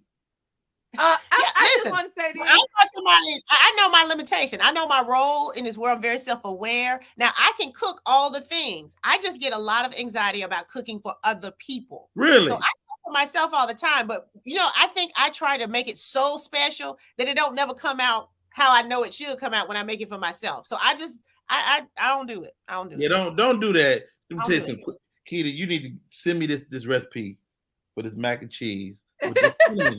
How do y'all feel about some of the comments like German chocolate cake not making the soul food list? Red velvet cake. I mean, listen to the name of it. Nobody give a damn about no German chocolate cake. What about red velvet cake? I like red velvet. Red velvet is black. No. Cream cheese with cream cheese frosting only, though. You can't just put white frosting on red velvet. It has to be cream cheese frosting. Cream cheese. No. Have y'all tasted Trick Daddy's blue velvet cake? Oh my God, it is so good. Oh my, it's so moist and good. Hold on. Trick Daddy cook? I love you, Trick Daddy. Trick Daddy cook? Yes, he got a restaurant. Air fried chicken is a thing, by the way, for the comment. Fried chicken in a skillet is one thing, and air fried chicken is another thing. You should never try to interchange the two. But if you like fried food, but you don't need to consume as much fried food, then put it in the air fryer and it's delicious. You don't even have to coat it. So do that stuff work in the air fryer, Rodney? No, you gotta fry this. Yeah. Okay, but they have a special mix for the air fryer. They have a separate mix special. You can put some catfish in this different kind of mix for the air fryer, and it will come out crunchy and it's perfect. Get out of here. I wouldn't mind trying that. It's really good. Catfish in the air fryer with that coating. Yeah. Wow. Okay, we're gonna start doing air frying stuff. We're gonna I'm like, y'all getting products. Well, let me tell y'all something, ladies. We ain't talking healthy today. we not. You threw it in, so we're gonna respect it. I picked up on that. Somewhere. Somewhere along the line. Right. Somewhere along the line. Somebody said sweet tea. You know what? That is. It should have made the list. It should have made the list. You right. You right. What else? You should have made the list. Fried cabbage. I fry some cabbage. Hold on, stop right there, Sweet Baby Keita. How you fry cabbage? First of all, you start off with fat back. You fry it in the you fry it up to a good crispy fat back. You take it out, you leave a couple of pieces in, and as this grease is frying, you just put hands full of this washed cabbage over in there. It's gonna simmer down. As soon as it start getting in there, you pour a little chicken broth. I mix the cabbage. I always use the purple and the green. Like my fried cabbage is so like you don't have to put no salt in it after cuss that fat. But you use the meat. The meat is bam, bam. You done. Sweet Baby Keita, I ain't never heard of fried cabbage. Fried cabbage. Even I have heard of fried cabbage, Rodney Perry. Right. I will fry some cabbage on you, and then to like spice it up, I put a little cayenne pepper, just a little or whatever. You kick it up a notch. And then I put some craisins in it. No, you don't put no craisins in there. Yes, I do, and it's so good. It's so good. Man. Okay, so I already see another show called Cooking with Comics. And since I don't cook, I will come to y'all's houses and y'all can cook for me. And we can sit around and cook with comics. All right, let's do this. I love that idea, ladies. What do you put in the crock pot? You're a crock pot king. I watched your stuff and did one of your recipes before, right? I like the crock pot. And my wife said, how you gonna call yourself the crock pot king? And the crock pot is sitting there for 20 years, you ain't never touched it. The only thing I cook in the crock pot, and again, I know I would be judged. What you do is you burn some sausage in a skillet, And in the crock pot, you put a couple of blocks of cream cheese, a couple of cans of Rotel. Okay. And then you put that sausage in there. Let that sit in the crock pot. You got this creamy sausage cheese dip. That's all I put in the crock pot. That sounds good. That sounds good. What I put it's in cream the crock sausage pot, and rotel Yeah, tomatoes. I put black-eyed peas, lima beans. When I do them lima beans, and then I put some diced tomatoes in there. When I tell you, why you gotta ball your fist up when you talk about Keita about her food, okay? She about her cooking. Listen, first of all, I get them smoked turkey. Now I boil them in there first. Then I put them lima beans. I get them frozen from Food Depot. They got the best frozen vegetables. That's my tip. And then at the end, just put some diced tomatoes in it. When I tell you, I don't send no man no picture of nothing I got. My hoo-ha's, my titties, nothing. None. I send them a picture of them lima beans. He on the way. He on the way over. I'll put a good pot roast. Yeah, and red beans and rice. I'll put that in the crock pot. All right, guys, we're gonna take a break. We come back. My next guest, man, it's written all over your face. Let me just say that. His name is Joe Little, and one of the most talented dudes in the game. We'll be right back with more show. My name is Rodney Perry. This is Rodney Perry Live. What's up, y'all? It's Michael Sean, and I know you want to be a podcaster. You want a successful podcast. You want to give your views and opinions, but you just don't know how to do it correctly. That's why you got to hit up ShawneeScott.com. You want to be on radio, and you want to know how to build your radio career. ShawneeScott.com. She's done all of this. I've worked alongside her for years, and I will tell you the information that she can give you is on a value level that I can't even put a price on it. All you have to do is go to ShawneeScott.com. Your future, right now. That's it. Michael Sean. Yeah.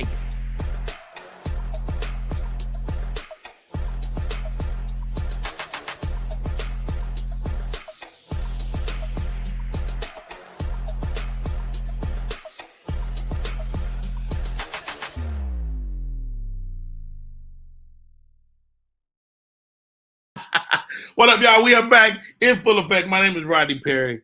You're tuning in to Rodney Perry Live. Incredible show today. Thank you to the bad girl of comedy, Little Nail, for popping in the first hour. My co-host for today, Sweet Baby Keita, Eunice Elliott, Master Chefs. Who knew? Fabulous comedians. We knew that.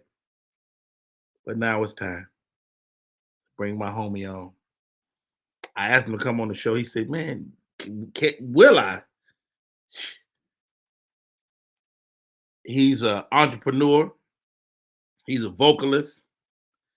He's a great human being.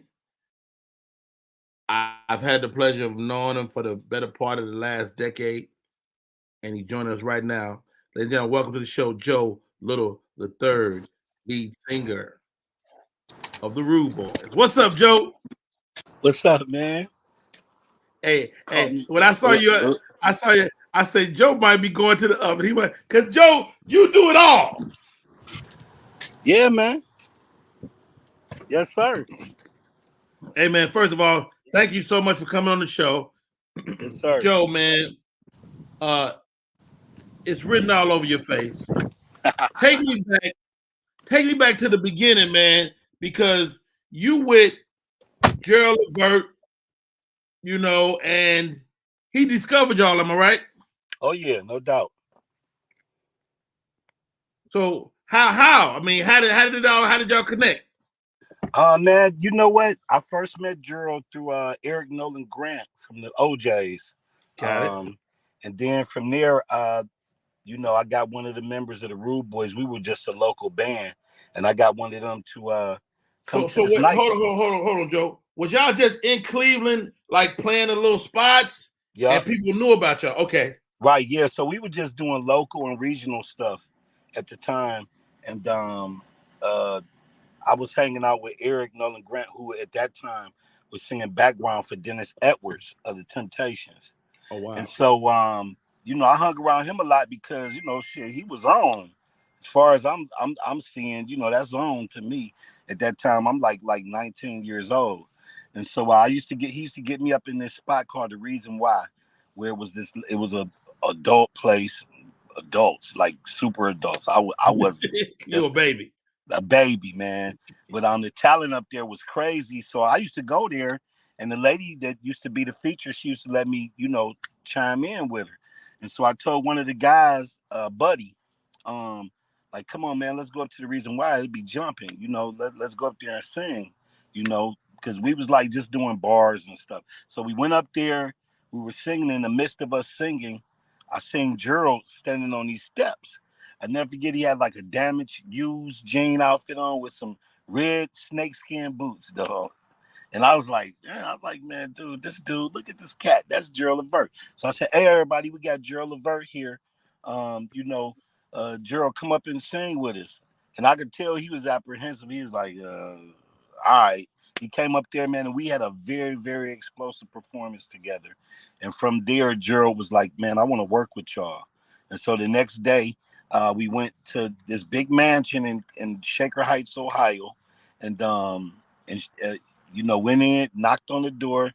Guy came to the door, Andy Gibson, who we would later find out was the president of Treble Productions, which was Gerald's, production company. And we went upstairs, made a left. As soon as I hit and see and look in the office, Eddie Levert there. Now I'm like, hold up, wait a minute now. I didn't know Eddie Levert was gonna be here, but Eddie and Gerald was there, and Gerald was like, "Hey man, these the guys I told you about last night, Dad. I want to work with them." And me and Buddy sang, and the rest is history, man. Wow. Where did the name come from, Rude Boys, or was there ever another name, another concept? We had a gospel group, Buddy and myself and my best friend Mark Jenkins, and this guy named Eric Davis. We started off as a gospel group called Power. Wow. But then there, Buddy was like, man, I want to do R&B, and I'm like, shit, I want to do R&B too. That's what it do. And so he came up with a name called the Rude Boys, but he got it off a button on Prince's jacket on the Controversy album. Really? Prince had a button on his lapel that said Rude Boy. And Buddy was crazy about Prince, and he said some crazy shit like, hey man, I think Prince is calling out for a male group. Like we need to be the Rude Boys. And I was like, the Rude Boys, you sure? Because I'd never liked the name. I didn't like. Okay. To be honest, but is the name that we held, and we kept it. Like when we met Gerald, we the Rude Boys, and he was like, the Rude Boys. He's like, all right, whatever. We didn't feel like going through trying to find names, and so the name stuck. That is so awesome to me, dude. Right. Wow. Tell me this, Joe, man.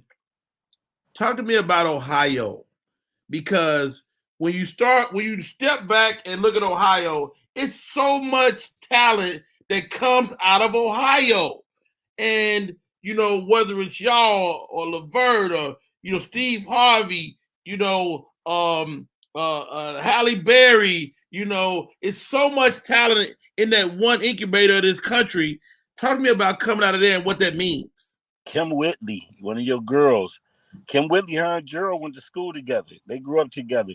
I mean, so much talent, bro. I mean, it's a hard place, man, especially for a black person to come up out of, man. A lot of people don't know, like, what we deal with in Ohio. It's one of the most important places when the presidential election comes. You see that. It hinges on Ohio. Yeah, that's because of the cold. We got cold like a mug, man. Like we got water that's up under us, that's fresh, clean water. We got oil, like different stuff, like it's weird. But the talent here is crazy, man. What's the other guy that was in the movie? Hustle and Flow. He from Cleveland. The actor. Really? Yeah, I can't think of his name. Terrence Howard from Cleveland. LeBron James, Akron, 30 minutes away. You know what I'm saying? It's just, I don't know, man. It's something in the water, bro. But and the mistake by the lake, it's something in that lake water, man. But they hate us. We are the butt end of every joke, man, Ohio, man. But we have crazy talent. We've done some amazing things out of here as far as different artists, recording, filmmakers, actors, actresses, athletes, and it just is a thing, man. But we don't get our credit. We don't get our credit, man. Hey, man, talk to me about this, Joe, man, because you know you're not only a incredible vocalist, seen it with my own eyes. Your range is crazy, but you're a businessman. You know, I follow you on Clubhouse. You are constantly recreating and recreating. I mean, I think that's why you're relevant after so many years. Give your boy some the coffee breakdown. The coffee, bro. Yes. I've been doing it for years, and you've been watching me actually, man, and you watch it in stages. But I've been doing it since 2009. Urbean, Urbean, Joe Coffee. Dot coffee. That's the website, urbanjoe.coffee. Urbean, not urban. But it's an idea that I came up with that my cousin also sparked within me in a crazy time, man. I was taking the L, man, real bad. I jacked off a lot of money or whatever, and just was out here, man, just really struggling. And my cousin came to me one day about like, man, why don't we try to do a coffee shop? He said, you're an icon here in Cleveland, and if you do a coffee shop, it'll jump off. And I was just like, with what? Like, we ain't got no money, bro. And so at that time, I was in tax trouble, and some money slipped through the cracks. And what happened is that I was really nervous because I had been hurting for a minute, but we utilized some of that money with another partner of mine named Rick and my cousin, and we came in together and we developed a coffee shop. And then me and my cousin came up with a name, Urbean Joe. He was like, urban because you're black. Joe, that's a cup of coffee. Your name is Joe. And he was just, coffee is the second biggest commodity in the world. And they call coffee Joe. They call coffee Joe. Yeah, yes. And coffee is the second biggest, at that time was definitely the second biggest commodity after oil. I don't know where it stands today, but it's very high. And it just sparked me, man. And we moved forward and we just started real small and we built up until like maybe the last like 3-4 years, man, it's really manifested as a brand. I've opened up plenty of shops, but now the branding is there.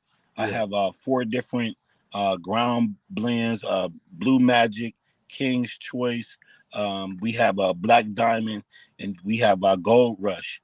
But now I have the Dynasty K Cups. I have K Cups now, which was a hell of a venture, man. It like really cost me, but it's great. I had to stay in tune with the coffee business. So Dynasty is my K Cup, a 12-count K Cup that we sell. I love that. We sell mugs, hoodies, shirts, hats, whatever, man. And it's doing pretty good, man. You know, I'm getting some decent support. I definitely got to get you some up there so you can profile and take a picture for it with me. Done. You know, for me. But it's been doing good. I got a lot of people that's been drinking it. I have a lot of celebrities that have been helping me push it. And just Urbean Joe Coffee, that's where my heart is. I mean, my music is always first because it puts me on a platform for people to be able to see my works and what else I'm doing. So most definitely Urbean Joe Coffee. I appreciate you for bringing that up. But y'all see he's putting it up. Oh, for sure, man. Let's do it again. How about that? Urbean Joe, Joe Little the Third, the Rude Boys. Tell me this, dog, because Written All Over My Face is one of my favorite songs. What y'all be saying in the beginning? What, shoot up? No. Like when they first start talking. I say, hey y'all think y'all can sing this song? I say, yo Larry, you think you can sing this song today? And he be like, I'm kind of hoarse. I'm like, Melvin, buddy, no. I was like, all right, man, we gonna do it. And I'd be like, and kick it. Shut up. Yeah. Then we come in on it, man. That's a classic. Dude, I remember the day that we did that in the studio. Gerald was there, all of us was there. And we knew that this song was special, dude. Like, even if you listen to the long version, the album version, to the end, we at the end, like, hype, like, whoop, whoop, whoop. And Gerald, like, man, let's hope we just sell 1 million. And then I never forget, I look over to Melvin while we in the studio. I'm like, man, Melvin, I love you.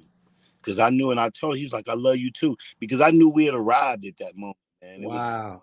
I mean, how the presence of knowing that moment is amazing. Yeah, man. When you know, as a feeling, is a vibe. And I tell people, we are hardwired with intuitive prowess and things that help us know when something is what it is.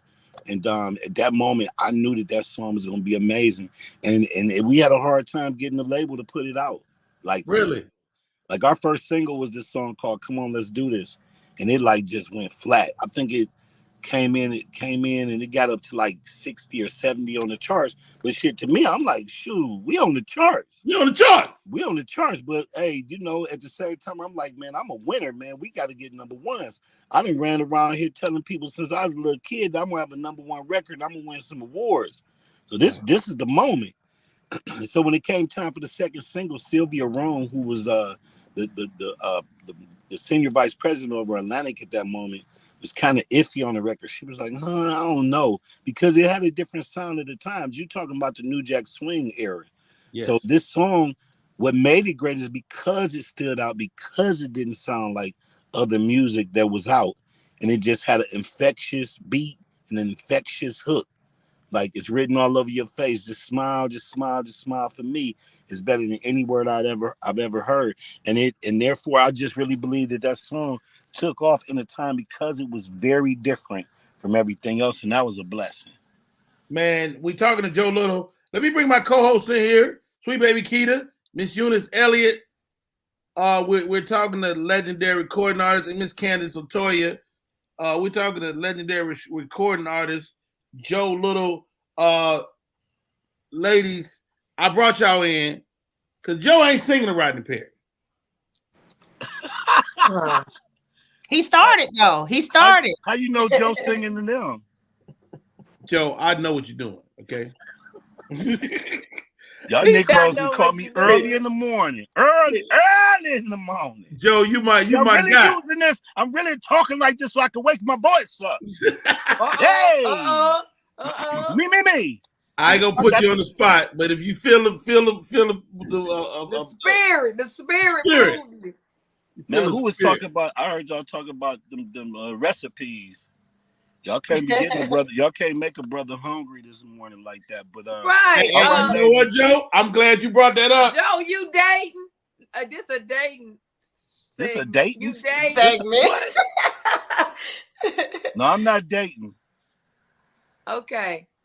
Go ahead and sing. You from Cleveland, not dating. No, I'm not dating. I got a girlfriend. I can't get beat up. Look at you.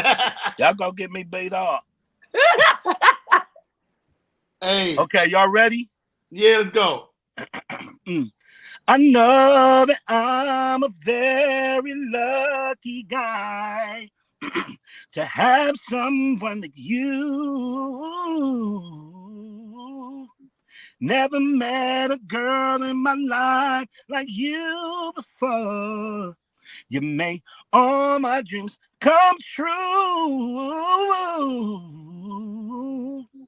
I love the way you carry you. Carry you. You got a lot of class and good taste. Right. And you don't have to say how much you care for me, because it's written all over your face. I'm gonna be a bag on them.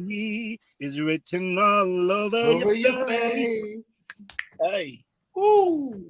You don't have to say a word. You don't have to say a word. Just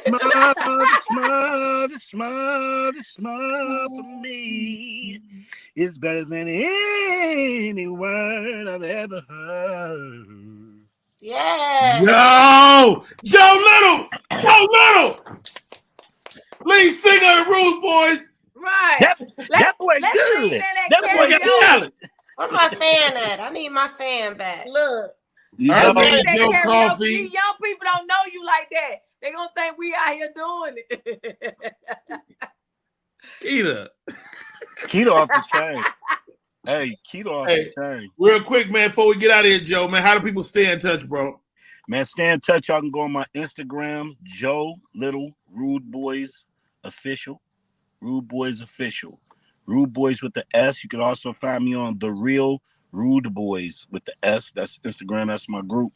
And Them is basically how you keep up with me. UrbanJoe.coffee. Go get some of that coffee. Coffee is amazing. And I'm not just saying that because it's my coffee, but it is the greatest coffee in the world. And y'all just follow your boy on Instagram, follow my group on Instagram, and let's stay connected, man. And Rodney, I really, really appreciate. Listen, let me tell y'all, this dude is my real friend. We are friends in real life. Like, I love this guy. He's a big brother. One of the first people I met when I got to Atlanta through Madeline. And ever since then, we've been rocking like brothers, man. I got about 1,000 pictures of us together doing stuff, doing events together, hosting together. I mean, we tuxed up, looking good and fresh. We got a few tux pictures. Man, we got a few tux pictures. But I thank you, man. It's been a pleasure knowing you, Rodney, and thanks for adding value to my life, man. You always put me out here. You always showing me love. And I know that there's nothing that I would not do for you within reason. Pause within reason. I ain't gonna ask you nothing. Right. But yeah, look at sister with the pigtails. What's her name? Sweet baby Keita. Sweet baby Keita. Sweet baby Keita. But thank you, ladies, for having me today. Thank you.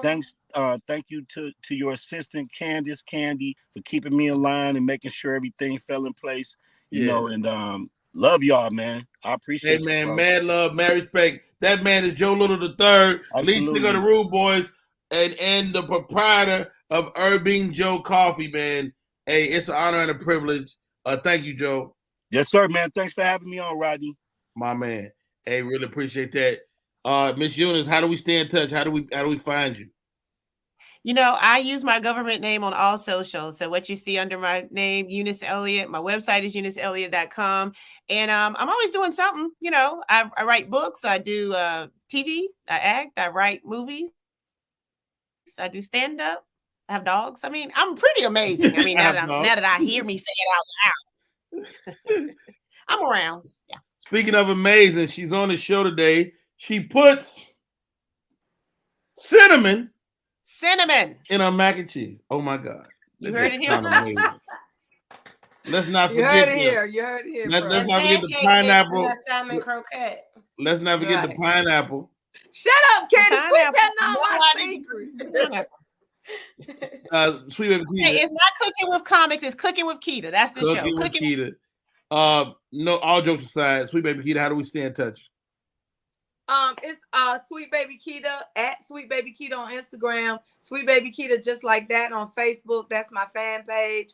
I am going to be at Uptown Comedy Corner on Monday. We are filming a movie, and it's about, well, I'm the main character. It's called The Joke Book, and we're filming The Joke Book All Stars. So if anybody want to come out and be a part of the audience and be on film, it has been picked up by Tubi. So we will be doing that on Monday, the 25th, July 25th at Uptown. Please come out. Please come out and enjoy, sit in the crowd. We're going to bring our A game and film this thing and finish it out. Candace LaToya, how do we find you? You can find me on Instagram at Candace_LaToya and on the Rodney Perry Live Show. Hey, my name is Rodney Perry. You're tuned in to Rodney Perry Live. We do this every day. We cannot do it without you. Thank you for tuning in. That is our show.